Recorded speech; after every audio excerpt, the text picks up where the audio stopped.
conceding a lot of possession. Does the Lions share today, is that kind of what you expected from today's match? Yeah. I thought they would try to protect the space between their lines, protect their center backs, crowd the spaces up, try to hit us on the counter. So by and large, it looked as I expected. I thought the first half, again, for much of the first half, we very much had control of the game. The goal at the end of the half was killer, just because they really had nothing going for them. Every time they tried to get out, our possession was patient for the most part. We could have done little things better, of course. But if you're getting all the chances and they're getting nothing going, then you're probably in pretty good shape. And to give up a ridiculous goal at the end of the half was not where you want to be coming in at halftime. So, and then again, coming out in the second, I thought it's important against teams who want to play in the counter and that have a lot of numbers behind the ball that you don't get really random about your positioning and guys kind of moving all over the place, because you set yourself up for transition the other way. You set yourself up to get hurt on the counter, which they have a lot of good players with good speed, good one-on-one ability. Obviously, Sapong's ability to keep things alive on clearances. So they were able to, again, hurt us and find little moments. We turned over balls in some bad places. So that was, for me, a little bit more of the second half. Obviously, we had a number of still chances, balls that were in and around the goal, in front of the goal, some things, on goal. But it's a process for us of this is a different way that teams are playing us, getting a lot of numbers behind the ball. With Alejandro in the team now, how is he going to impact games and what's he going to do when teams sit back like that and defend him a little differently? So we for sure have to take something out of this game and learn from it as we continue to move forward. That's what these early games are about. And again, Chicago played us differently than New York City and differently than anyone else prior to this. So there's a lot of things I think to take away from the moment. Disappointed we felt like we dropped 2 points out of it. But obviously in the end we gained one because we had to come from behind. So, what did you see in the two kind of transition moments that led to the Chicago goals? The first one was a ball played behind us, and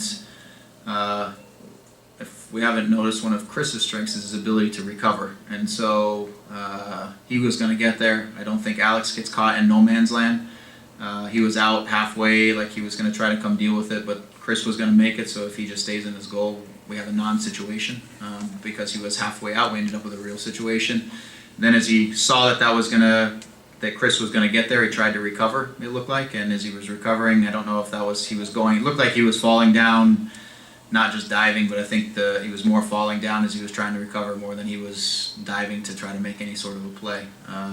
So we end up giving really a goal away out of nothing. And so on the second one, Marky and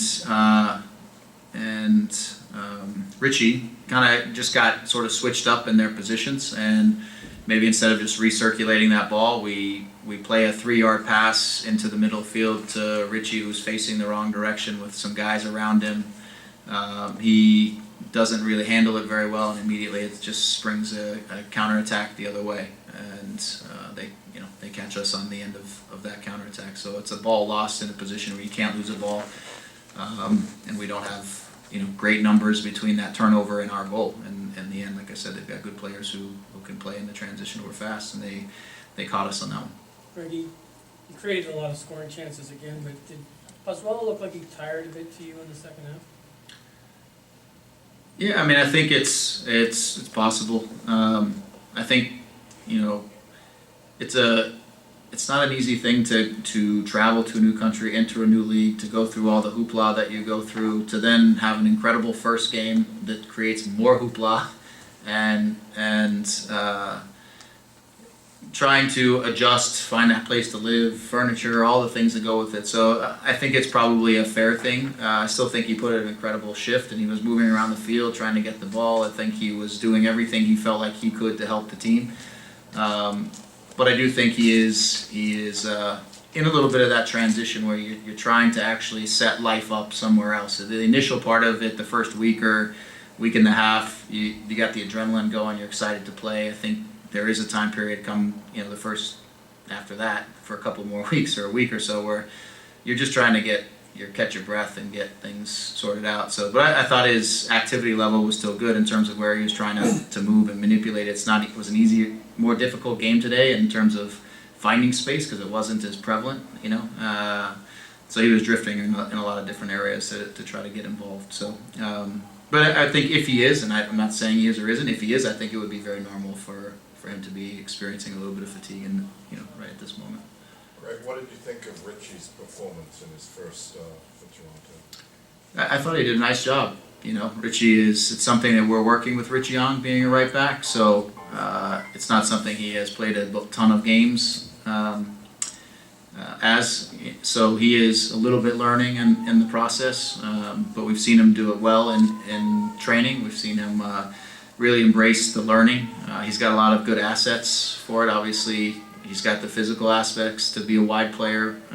He's a competent defender. He takes defending very serious. He's attentive and obviously very, very comfortable in possession. So I thought it was a good first performance for him. Obviously, he got put in a little bit of a tough situation on the one that transitions. The only reason I made a change is because I felt like I wanted to get Nick wider into a wide position, because I think Richie's still sort of gaining a feeling for timing on the final run and when to run behind and when to sort of threaten that, and I think Nick's a little bit more comfortable with that, so we adjusted that, put a second forward on, and really it was no byproduct of his performance other than us just changing a few things and trying to get certain guys into certain spots on the field.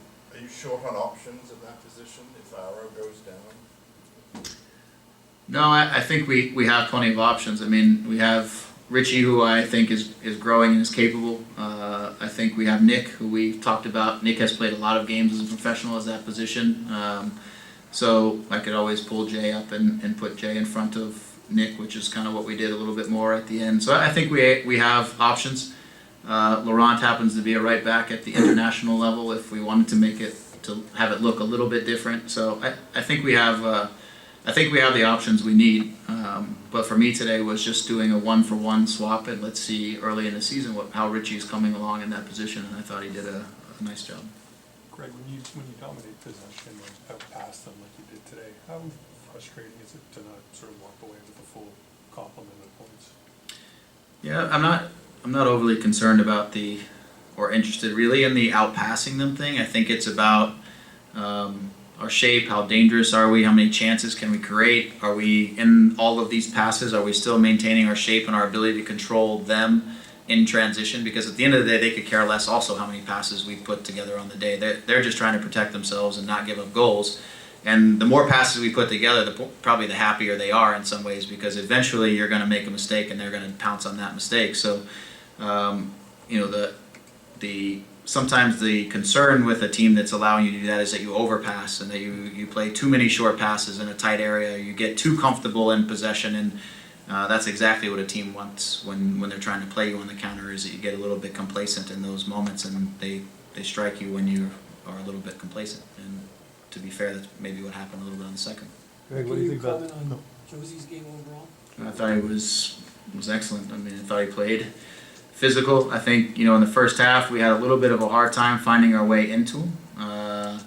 So I think he was, part of our shape. I think we were crowding up the areas, the passing lanes that we normally would like to get into Josie. We had a few more of those towards the end of the game where he was able to post up the center backs and we were able to play balls into him. We were looking for it a little bit more in the second half when we probably should have been looking more for it in the first half too. But that's, again, it's a product, a little bit of our shape and making sure that we don't get too high. Our midfielders don't get too high, they don't get too central, and we start crowding up, again, those passing lanes, because that's ultimately what Chicago wanted. They wanted to try to protect those two center backs and try to crowd up the spaces for Josie. But I thought he, both when he played centrally and he really was playing physical and doing a great job of holding up the ball, but also he found a couple moments to drift out to the wide channels to find the ball facing forward. Obviously, the goal comes off of him getting out wide and getting to the end line and getting across.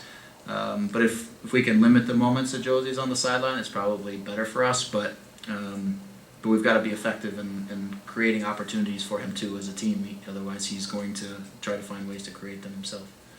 Is that the kind of game, the dynamics of the game, where the wide attacker you've been talking about wanting to bring in would help you in some ways? Yeah, because I do think when teams sit like that, you gotta have players or a player who can beat people one-on-one.